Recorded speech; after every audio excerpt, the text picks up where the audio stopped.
Hello students.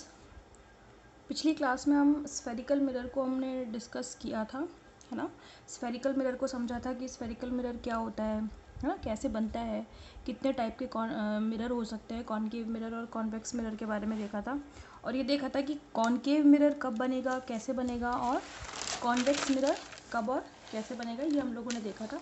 इसके अलावा मैंने दो डेफिनेशंस आप लोगों को बताई थी रिलेटेड टू स्फेरिकल मिरर, जिसमें एक थी आपकी अपर्चर की और पोल की, है ना। तो ये दो हमारी हो गई थी, अपर्चर और पोल वाली। और भी काफ़ी डेफिनेशंस हैं जिनको हम आज डिस्कस करेंगे जो स्फेरिकल मिरर से रिलेटेड हैं।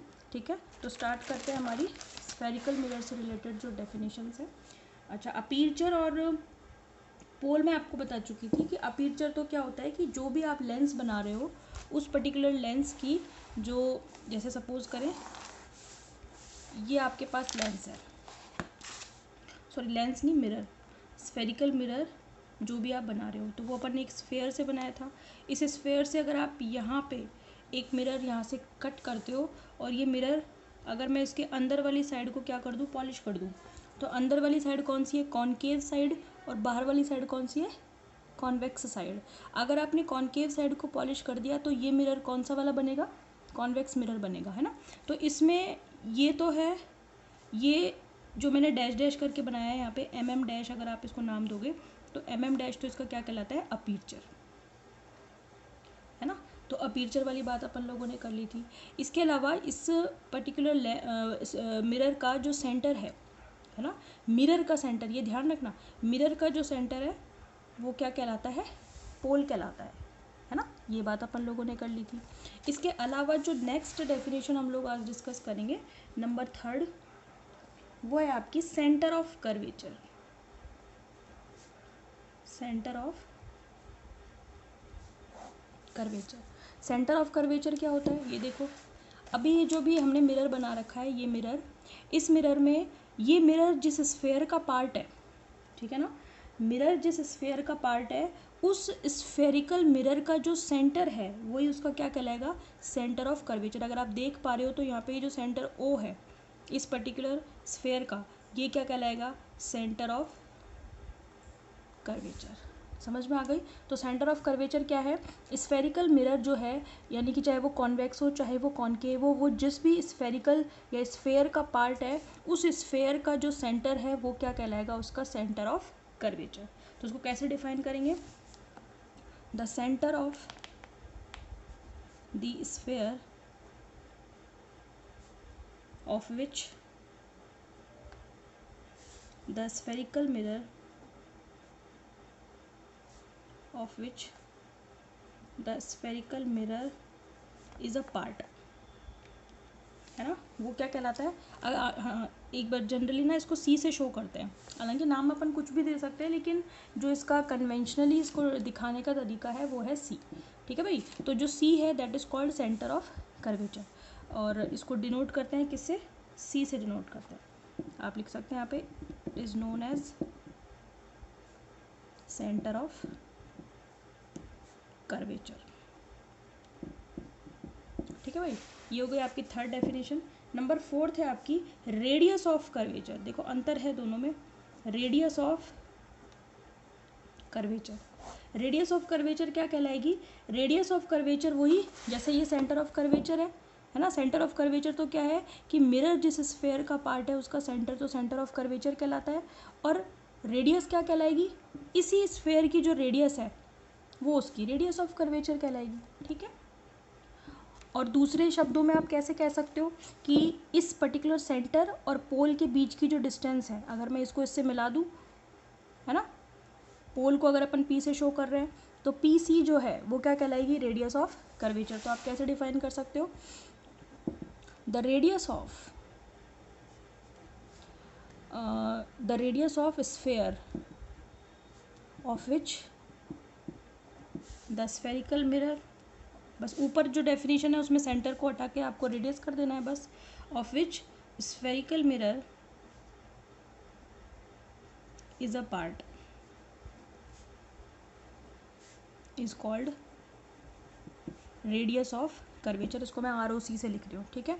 और यू कैन से, और we can say the distance between, किस किस के बीच की distance, the distance between C and P, यानी कि दैट इज, इसका मतलब क्या है, द डिस्टेंस बिटवीन सी हमने किसके लिए यूज़ किया था, centre of curvature, the distance between centre of curvature and pole is called radius of curvature. ठीक है, सिंपल डेफिनेशन। अगर आपको समझ में आ रहा है ना, आपको ये पता है कि स्फेरिकल मिरर में कौन सा पार्ट क्या है, तो आप डिफाइन तो उसको इजीली कर सकते हो। ठीक है, जैसे सबसे पहला हमारा था कौन, अपर्चर। तो अपर्चर क्या है, aperture is the diameter of the spherical mirror. ठीक है, फिर हमने देखा था फिर हमने क्या देखा था, pole. Pole is the centre of the mirror, mirror का सेंटर है, ध्यान रखना। मिरर आपका ये पार्ट है, ये बाकी सारा पार्ट आपका मिरर नहीं है। ये तो बाकी सारा पार्ट तो हम इसको मिला देते हैं कि भाई पूरे स्फेयर में से हमने ये पार्ट काटा है, तो ये जो मिरर है हमारा वो इस पूरे स्फेयर का पार्ट है। सिर्फ मिरर आपका सिर्फ यहाँ से यहाँ तक का है जो मैंने पॉलिश किया है। तो मिरर का जो सेंटर है वो कहलाता है पोल। फिर है सेंटर ऑफ कर्वेचर, मिरर जिस स्फेयर का पार्ट है उसका सेंटर सेंटर ऑफ कर्वेचर कहलाएगा। उसी स्फेयर की जो रेडियस है वो क्या कहलाएगी, रेडियस ऑफ कर्वेचर। और you can say the distance between pole and centre of curvature is called radius of curvature. समझ में आगे बात। नंबर 5 आ जाता है आपका प्रिंसिपल एक्सिस। प्रिंसिपल एक्सिस, क्योंकि अगर आपने ये सारी चीज़ें मिरर में समझ ली तो आपको लेंस में समझने में कोई दिक्कत नहीं आएगी। लेंस में फिर अपन थोड़े बहुत जहाँ चेंजेस होंगे वहीं पे अपन फोकस करेंगे, बाकी सारी चीज़ें लगभग यही रहती है लेंस में भी। समझ में आ गई। प्रिंसिपल एक्सिस, प्रिंसिपल एक्सिस क्या होगी, जो स्ट्रेट लाइन पाथ, यानी कि जो स्ट्रेट लाइन पास होगी किससे, पोल से और सी से। मतलब ध्यान देना, पोल और सेंटर के बीच की जो डिस्टेंस है वो तो रेडियस ऑफ कर्वेचर कहलाएगी, लेकिन वो एक्सिस जो कि पोल और सेंटर ऑफ कर्वेचर से क्या होगा, पास होगा, वो क्या कहलाएगी, उसकी प्रिंसिपल एक्सिस। समझ में आ रही है बात आपको। तो ये जो मैंने डैश डैश डैश डैश से ये मैं शो कर रही हूँ, ये क्या कहलाएगी आपकी प्रिंसिपल एक्सिस। बात समझ में आ रही है। तो प्रिंसिपल एक्सिस क्या है, principal axis is actually the straight line that is passing through the pole and the centre of curvature, वो क्या कहलाएगी आपकी प्रिंसिपल एक्सिस। तो आप क्या कहोगे, the axis passing through the pole and centre of curvature is called principal axis।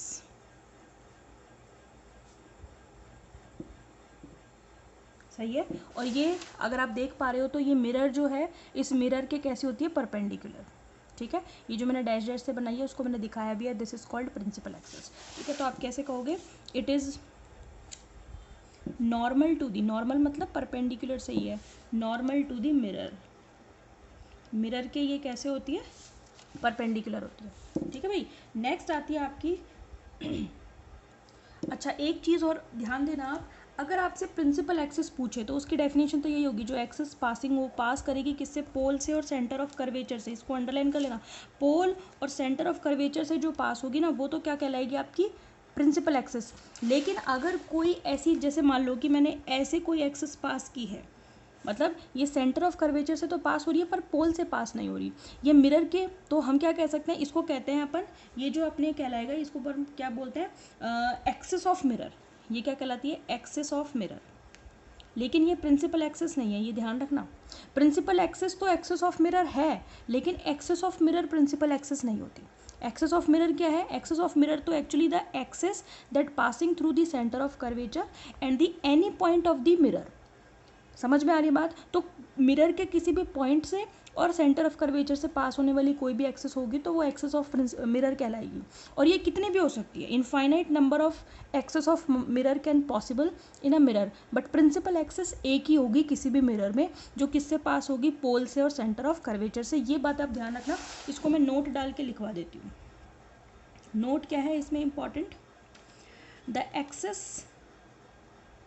Passing through the passing through the center of curvature and any point of mirror, any point of mirror is called axis of mirror, axis of mirror ठीक है, क्या कहलाती है, access of mirror. और आप इसमें क्या लिखेंगे, there can be infinite number of axes of mirror, कितनी भी हो सकती हैं, क्योंकि मिरर के किसी भी पॉइंट से आप सेंटर ऑफ कर्वेचर को पास करके कितनी भी एक्सेस बना सकते हो। जैसे मैंने यहाँ पे मिलाया है, कोई यहाँ मिला सकता है, कोई यहाँ पे, यहाँ पे, यहाँ पे, यहाँ पे, यहाँ पे। तो एक मिरर के ऊपर कितने भी पॉइंट हो सकते हैं, मिरर कितना भी बड़ा हो सकता है, उसको सेंटर ऑफ कर्वेचर से मिलाओगे तो कितनी भी एक्सेस बन सकती हैं। लेकिन प्रिंसिपल एक्सेस केवल एक ही पॉसिबल है, क्योंकि प्रिंसिपल एक्सेस के लिए हमने डेफिनेशन फिक्स कर रखी है कि वो मिरर के किसी भी पार्ट को नहीं मिलाएगी, बल्कि सिर्फ पोल को मिलाएगी। और पोल क्या है, इस मिरर का सेंटर पॉइंट। बात समझ में आ रही है, ठीक है भाई, ठीक है। तो ये आपकी हो गई प्रिंसिपल एक्सेस। इसके बाद आपकी जो है और कुछ डेफिनेशंस बचती हैं, जैसे आपकी एक बचती है फोकस, है ना। नेक्स्ट आपकी जो है वो है फोकस, जैसे 5th तक हो गई है हमारी। नंबर 6 है आपकी फोकस। फोकस क्या होता है, फोकस होता है कि जैसे मान लो आपका ये वाला मिरर है, ये कौन सा मिरर है, कि कॉनकेव मिरर है।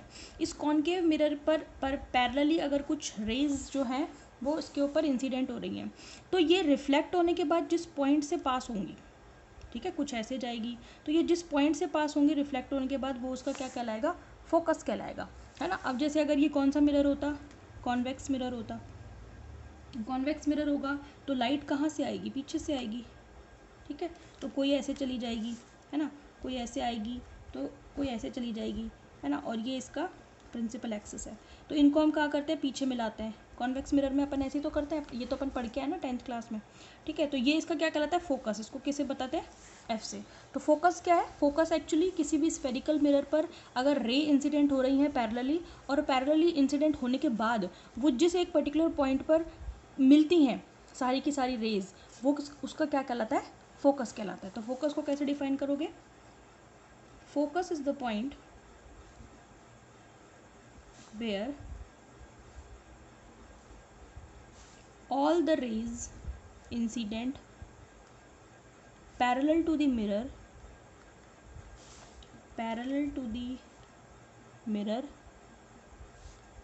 intersect to each other। intersect करती है मतलब मिलती हैं, intersect to each other, ठीक है। वो क्या कहलाता है आपका, फोकस कहलाता है। फिर लास्ट जो आपकी डेफिनेशन आती है वो आती है फोकल लेंथ।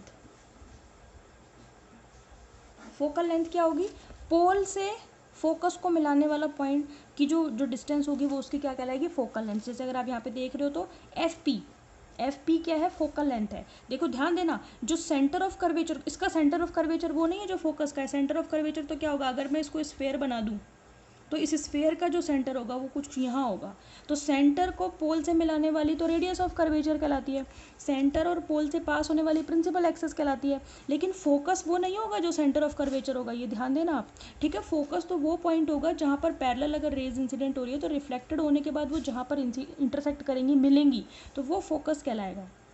फिर फोकस को पी से मिलाने वाला यानी कि पोल से मिलाने वाली जो डिस्टेंस होगी वो फोकल लेंथ कहलाएगी। लेकिन सेंटर ऑफ कर्वेचर को पोल से मिलाने वाली क्या कहलाएगी, रेडियस ऑफ कर्वेचर कहलाएगी। ध्यान देना इस बात पे, ठीक है। तो फोकल लेंथ क्या है, focal length is the distance between focus point and the pole is called focal length.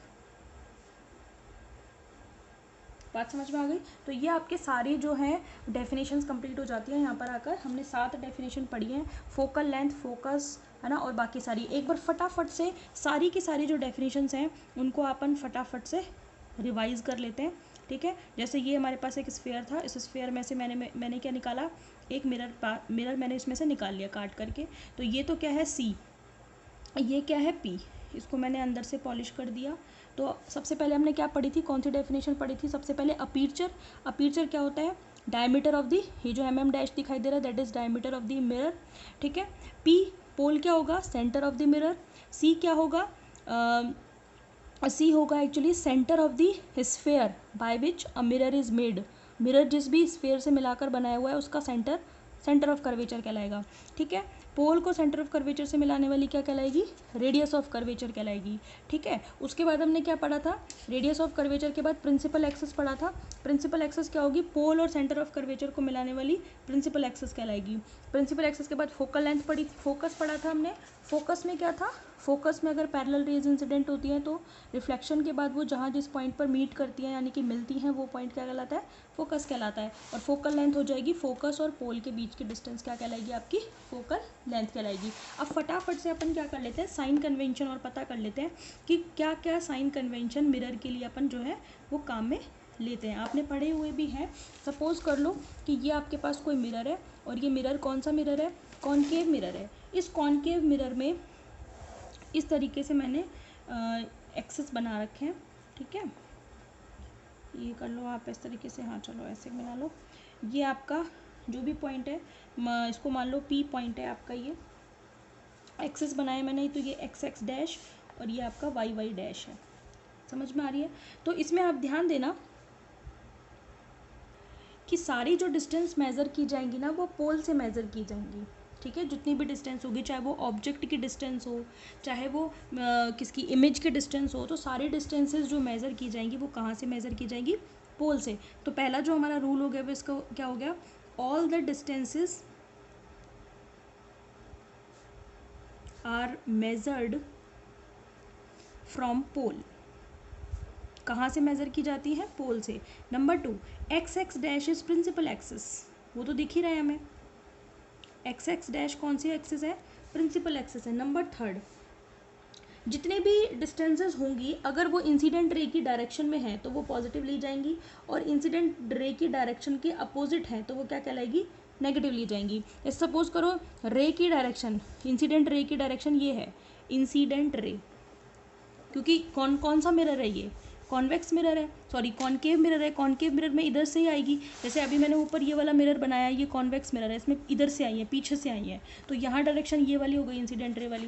लेकिन यहाँ पर इंसिडेंट रे की डायरेक्शन कौन सी है? ये वाली है। इंसिडेंट रे की डायरेक्शन में जो भी आप डिस्टेंसेज लोगे वो कैसी आएंगी? पॉजिटिव आएंगी। समझ में आ गई बात आपको? तो बाकी अगर अपन अपोजिट डायरेक्शन लेंगे तो वो सारी कैसी आएंगी? नेगेटिव आएंगी। तो राइट साइड पे जो भी होंगी, ये वाली डायरेक्शन में चलोगे तो आप वो सारी डायरेक्शन कैसी लेंगे, मतलब सारी डिस्टेंसेस कैसी लेंगे? इस डायरेक्शन में पॉजिटिव लेंगे। ठीक है, यानी कि राइट साइड पे जाने वाली सारी डिस्टेंसेस कैसी होंगी? पॉजिटिव। ठीक है, तो all the distances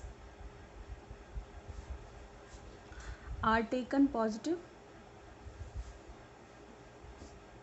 if they are in incident ray direction, incident ray direction.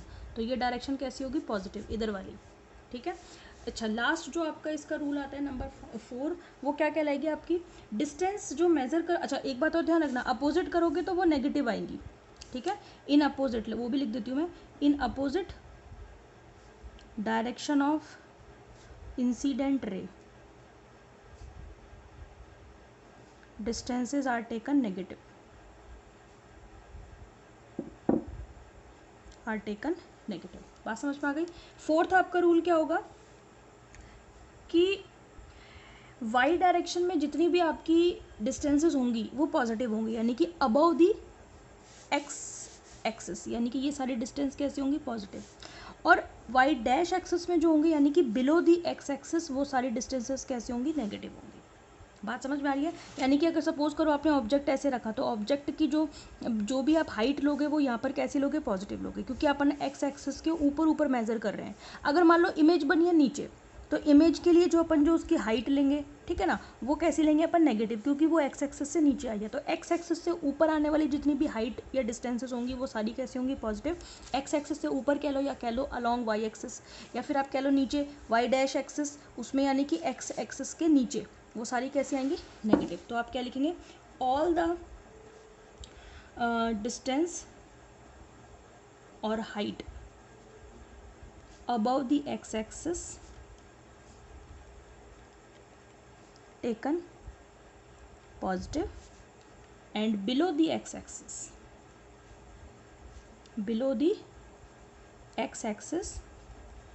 taken as negative। तो below the x axis negative above the x axis positive, ठीक है। इंसिडेंट रे की डायरेक्शन में चलेंगे तो पॉजिटिव और अपोजिट चलेंगे तो नेगेटिव, दैट्स इट, ठीक है। यही साइन कन्वेंशन है। इन अवर नेक्स्ट क्लास, यानी कि जो नेक्स्ट क्लास होगी हमारी, उसमें अपन क्या करेंगे, लेंस स्टार्ट करेंगे हमारे, क्योंकि अभी आपने मिरर पढ़ा है, आपके दिमाग में फ्रेश है ये, और मिरर के बाद अपन सीधा क्या पढ़ेंगे, इसलिए लेंस पढ़ेंगे, क्योंकि लेंस में थोड़ी बहुत चीज़ें चेंज होती है। जनरली ये जो बेसिक आइडिया होता है वो वही होता है जो मिरर का होता है। बात समझ में आ गई? तो मिलते हैं in our next video. Thank you so much.